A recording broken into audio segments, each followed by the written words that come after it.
Days before the start of the World Cup, things are happening at Arsenal. So today we'll get a massive transfer update on potential moves for Mykhaylo Mudryk and Cristiano Ronaldo. We'll also discuss a new role for Edu Gaspar and find out which Arsenal star could be set for a surprise start at the World Cup.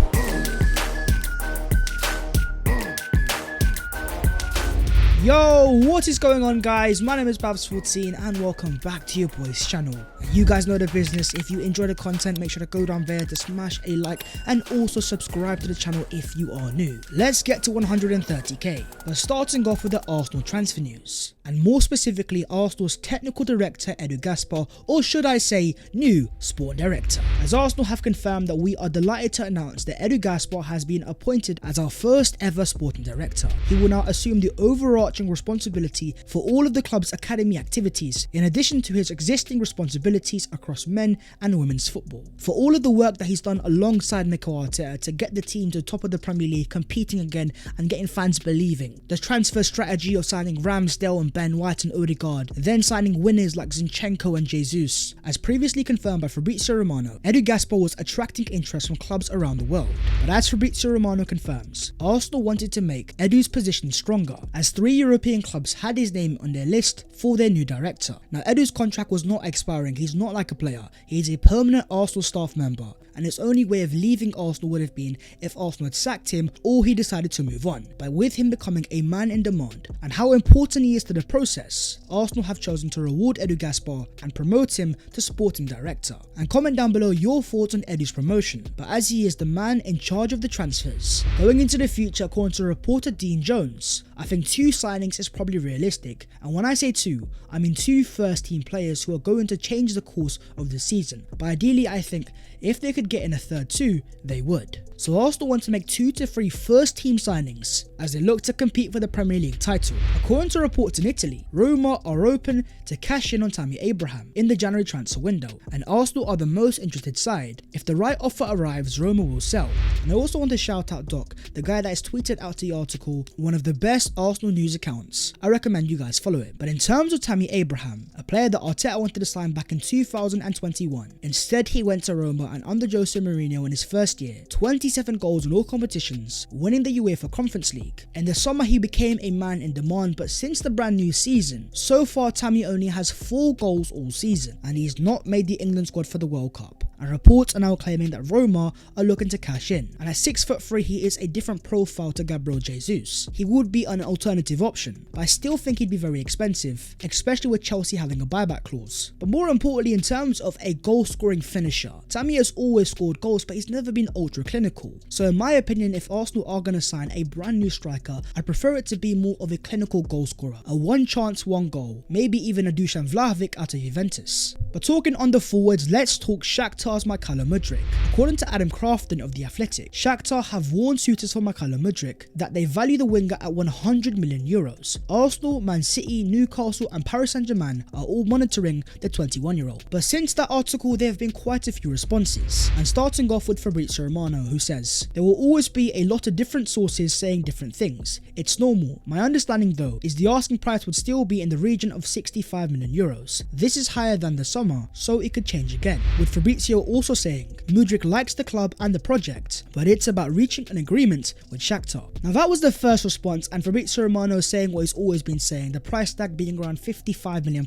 But the second response is even more interesting, as days after giving an exclusive interview, Mykhaylo Mudryk has spoken once again. He says, after reading the interview of the Shakhtar director in The Athletic, I was very upset. The amount of 100 million euros puts a barrier for my transition to a top championship, which I so dream of. I can't say that my dream was killed, but wounded for sure. Mudryk has spoken straight away, and that's not the only thing he said. He says, "You see, I treat the championship of Ukraine with all respect, but every football player has a dream to play at a top club in a top championship, and I am 100% sure that they are unlikely to buy a player from the championship of Ukraine for 100 million euros. Whether it's PSG, Newcastle or Arsenal, no team is risking that sort of money for a player that is unproven in a top 5 European league." Mudryk understands that, and this interview is very important. For me, it's another low-key transfer request of Mudryk saying, listen, I want to leave the club, and he wants the club to set a reasonable price tag. Also saying, the director of Shakhtar says the time will come.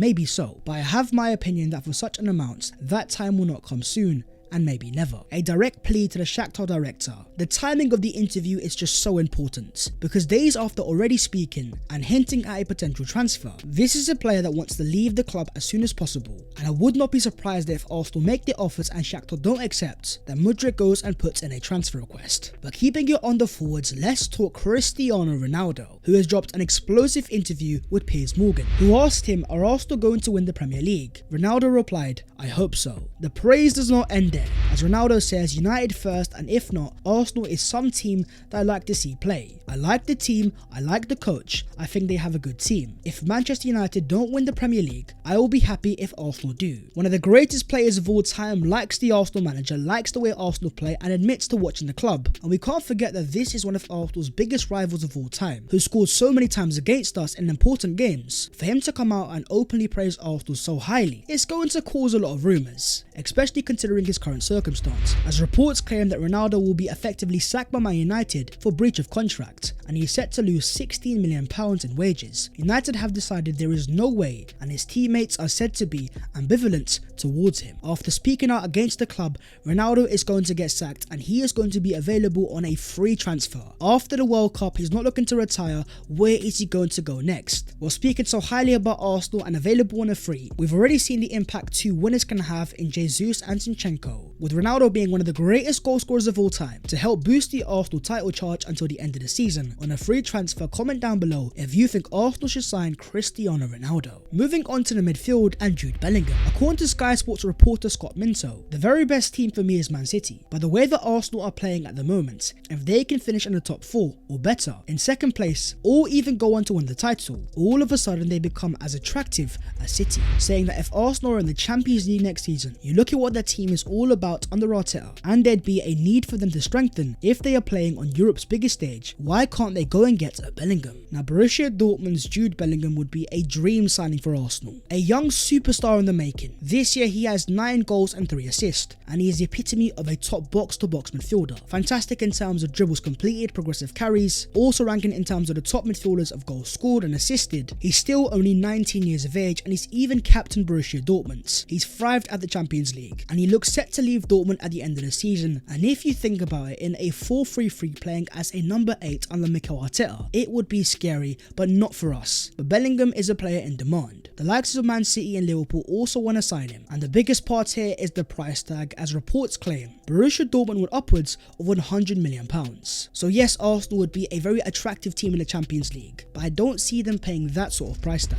Let's move on to more breaking Arsenal news, and starting off with the return of Emile Smith-Rowe. As Simon Collins claims, Emile Smith-Rowe's rehabilitation from his groin surgery is understood to be going well, and he is hoping to be match fit and firing by the start of January. A fit and firing Emile Smith-Rowe after the World Cup, as Arsenal have important games, especially in that massive month of January, playing the likes of Newcastle, Tottenham, Man City. As Simon Collins claims, Smith-Rowe will be a part of the Arsenal squad travelling to Dubai next month for warm weather training, although he's not expected to take part in full training right away, but it's hoped by the end of the trip he will rejoin the squad. We can't forget that groin injury has been a long-term concern for Emile Smith-Rowe, and the idea behind that surgery is to give Smith-Rowe the perfect amount of time to fully recover so that he does not have any more issues going into the future. We're talking about Arsenal midfielders. Charlie Bettino is back in London Colney during the break for the World Cup, but no holidays for Charlie Bettino, still taking advantage, still training, and with Arsenal having better facilities, I'm not surprised that he's back at London Colney. But in terms of his Arsenal future, his contract expires at the end of the season, so according to reports in Spain, Arsenal will soon enter into contract negotiations with Charlie Bettino to renew his contract. It's understood the Gunners will have the option to activate a 2-year extension on the deal, but Barcelona are waiting for news and following the situation. Charlie Bettino is a silky smooth player and a super talent. A lot of people at Arsenal behind the scenes see him as Arsenal's version of Phil Foden. He looks to be tailor-made for the 4-3-3 as a number 8. With that sort of profile, I'm not surprised why a team like Barcelona are looking at the player, and if anything, I take it as a compliment. Moving on to the internationals, here you have Thomas Partey and Granit Xhaka reunited as Ghana beat Switzerland 2-0 in a friendly in Abu Dhabi. Xhaka captained and played the full 90, while Partey was at unused sub, two very important Arsenal players and likewise for the countries, and expect to see a lot of them at the World Cup. But how about Gabriel Martinelli? According to reports in Brazil, Gabriel Martinelli did not leave Brazil's left wing today in training. Tite is closely watching the 21-year-old and he was undoubtedly one of the highlights of the day. He's been impressing the Arsenal fans all season and now Martinelli is impressing the Brazil coaches. But is he going to start at the World Cup with the likes of Antony, Rafinha and Neymar? I do have my doubts, but if there's one player that can break onto the scene and take it to the world stage, that player is Pele's godson Gabriel Martinelli. Moving on to the other Arsenal news today, and starting off, as Arsenal have scheduled yet another friendly after Lyon and AC Milan, Arsenal will play Juventus in a friendly at the Emirates Stadium on December the 17th, before the restart of the domestic season after the World Cup break. Arsenal realise that they have massive games after the World Cup. For the players that won't be at the World Cup, they need to find ways to keep the match sharp and to make sure they are ready for the Boxing Day return against West Ham. Moving on to ex-Arsenal player Santi Cazorla, who says, "My dream was to play more and more years for Arsenal. Of course I would like to come back. I will have to wait if the club thinks about me. If I can help in something, as a coach or as a sporting director. When I have the idea to retire, I will speak to Mykhaylo." Oh, Santi Cazorla, what a player he used to be and someone that Arsenal fans still love to this day. He is currently playing in the Qatar Super League and he's been there for 3 seasons. But at the age of 37 and his contract expiring at the end of the season, if Cazorla was to retire, I think a return to Arsenal is actually very likely. Not only is he very close friends with Mikel Arteta, but there have already been plenty of reports in the past that Arteta has ideas of bringing back Cazorla as a coach in the first team. Let's move on to some analysis